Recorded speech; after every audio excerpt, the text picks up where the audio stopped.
Coming up next on the Jeff Crilley Show, if you suffer from migraines, you're going to want to listen up. We're going to talk about a rare medical condition that may impact many more people than doctors ever imagined. That's just ahead.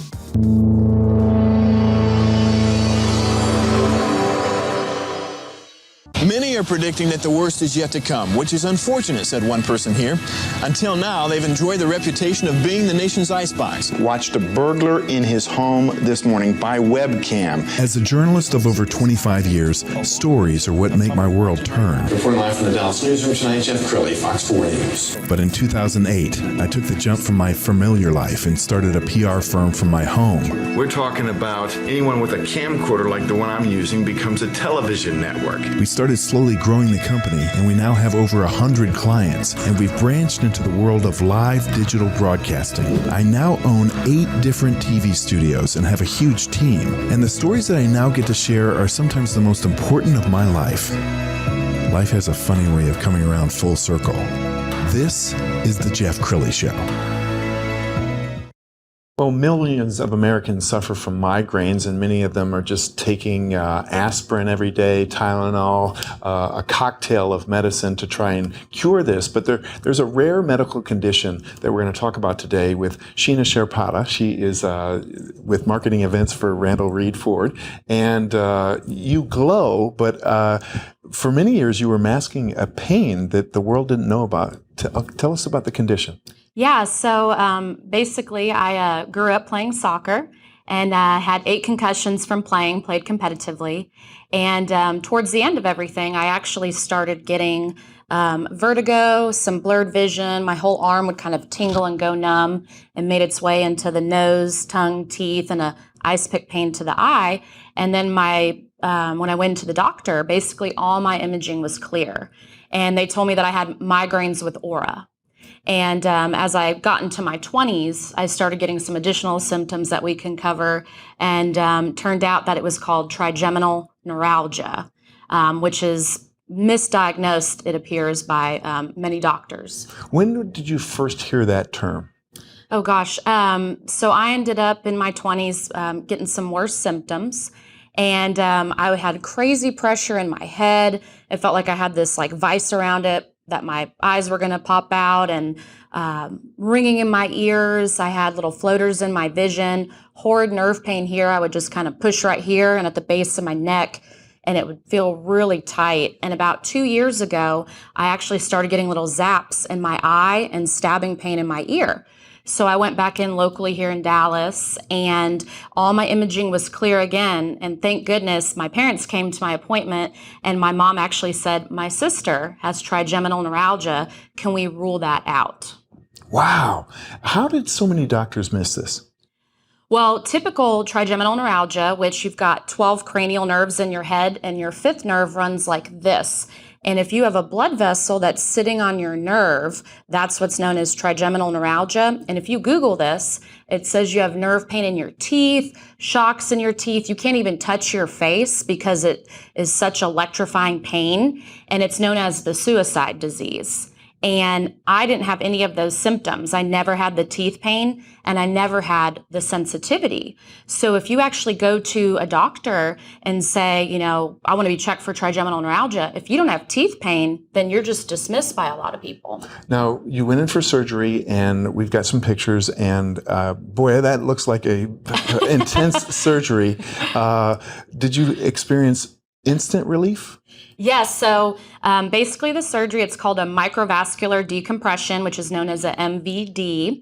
And right here behind your ear, they do this tiny little circle of a hole, and they go in and actually put Teflon spacers between the blood vessel and nerve so they don't touch each other.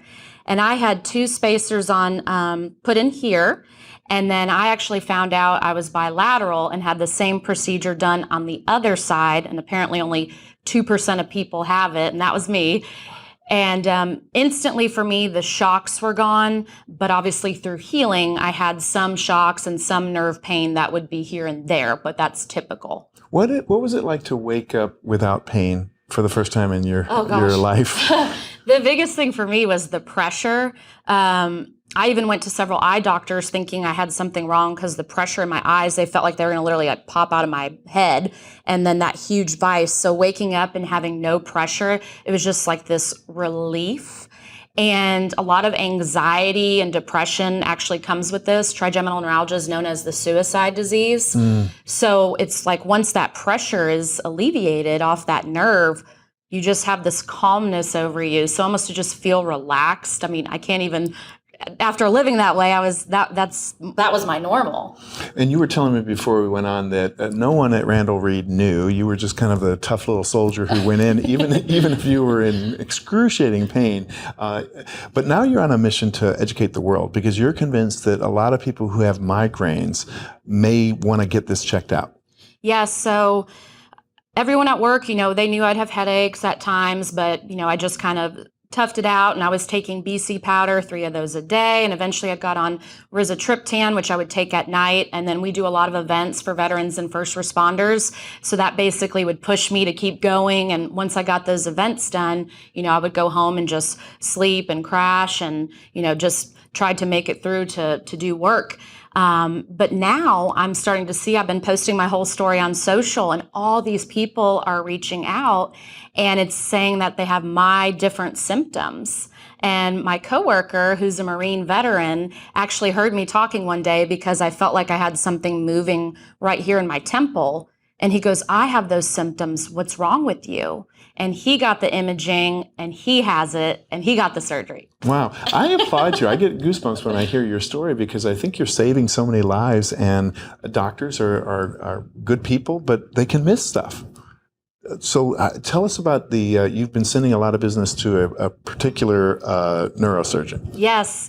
So I got very blessed when I went through this whole process. I basically Googled, and this first doctor, Dr. Lim, came up, and that's where I had sent all of my imaging to.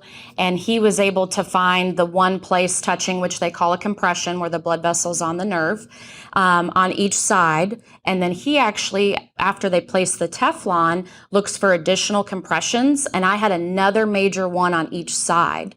So he's at Stanford in California, and he's the head chair of neurosurgery there. And the difference with him, he openly talks about God and doing God's work. And that just lined up with everything with people crossing my path.